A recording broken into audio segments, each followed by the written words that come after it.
Сәлеметсіз бе? Автокөлік денсаулығын күту арнасына қош келдіңіз. Бүгін біз көлікке қандай бензин құю керектігі туралы айтатын боламыз. Көліктердің көпшілігінде бақ қапшығында қай бензин құю қажет екендігі көрсетілген. Әдетте бұл АИ-95, АИ-92, өте сирек АИ-91 деп көрсетіледі. Соны пайдаланып, көпшілігіміз әрине ең арзанын құя бастайды. Себебі 92 мен 95 бензиндердің баға айырмашылығы 10-15%-ға жету мүмкін. Сонда жылдық есептегенде бірталай мың теңгерім үнемдеп алуға болады. Бірақ та әр нәрсенің екі жағы бар дейді ғой. Бұл дегеніміз қазіргі моторлардың көпшілігі АИ-95 пен АИ-98 бензинге істеуге арналған. Бұл не дегеніңіз деп сіз таң қалуыңызға мүмкін. Сол үшін елімізде жиі кездесетін көліктерді қарап шығайық. Кореялық Hyundai Kia көліктеріне АИ-95 бензині әдетке ұсынылған. Сонымен қатар АИ-92 бензинін құюға рұқсат. Mitsubishi көліктеріне, яғни Mitsubishi Outlander 2.4 және 2 литр моторларымен, Mitsubishi ASX 2 литрлік моторларымен, Mitsubishi Eclipse 2 литр немесе 1,5 литрлік моторлармен АИ-92 бензинінде қолма-қол жүре береді. Зиянсыз және шектеусіз. Немістің Volkswagen көліктері тек қана АИ-95 бензинінде жүруге арналған. Ресейлік ВАЗ көліктері, яғни Гранта, Ларгус, Веста АИ-92 бензинді құюға болады, егерде АИ-95 бензині жоқ болса. Яғни АИ-92 бензиніне рұқсат берілген, бірақ та үнемі емес. Немістің Audi көліктері үздіксіз АИ-92 бензинді құюға есептелген жоқ. АИ-95 бензин құйғаныңыз жөн болады. Француздардың Citroën және Peugeot көліктеріне тек қана АИ-95 бензині көрсетілген. Ал АИ-92 бензин тек қана жүк мәшіндеріне пайдалануға болады. Яғни бұл мінекей көріп тұрған мәшіндер Citroën Berlingo және Peugeot Partner. Ал француздардың Renault деген көліктеріне АИ-92 бензинді құюға рұқсат. Жапониялық Mazda көліктеріне тек қана АИ-95 көрсетілген. Чехиялық Шкода көліктеріне тек қана АИ-95 бензині рұқсат. Ал АИ-92 өте қысқа уақытқа АИ-95 бензині бар жанармай станциясына жеткенше дейін ғана. Швед көліктері Volvo бензинға қарай өте дұрыс нұсқа беріп тұр. Яғни әдетте АИ-95 бензин ұсынылған. Моторға қиынатқан жағдайлар түскенде, онда АИ-98 бензині көрсетілген.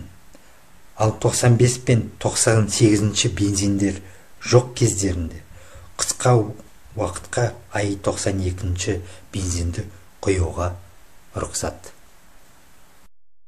Жалпы айтқанда, көліктердің көпшілігі октан саны 92 бензинді АИ-92 бензині.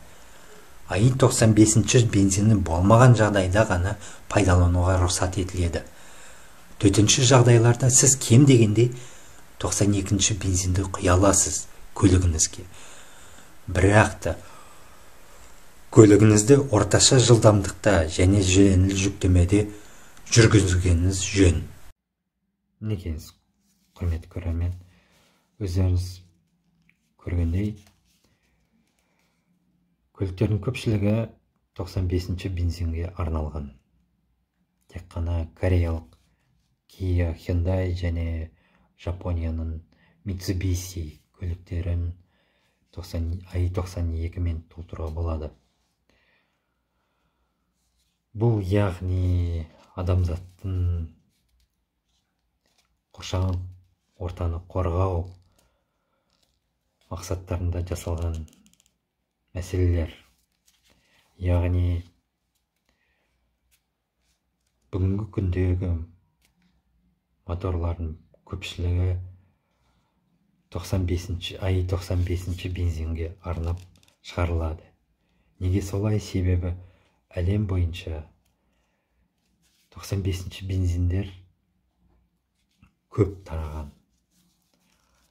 i92-ге қарағанда тазалау, қоршаған ортаға аздау зиян тигізеді. Сол себептен заңды түрде көлік өндірушілердің көпшілігі i95-ке негізделген. Көліктері заңға сәйкес болу үшін олар неғұрлым сапалы бензинмен сертификациялысын өтеді. Ал енді мына осы тұрғыдан айтқанда, негізінде қазіргі көпшілік моторлар тіпті i95-ке емес, тіпті i98-ге арналған.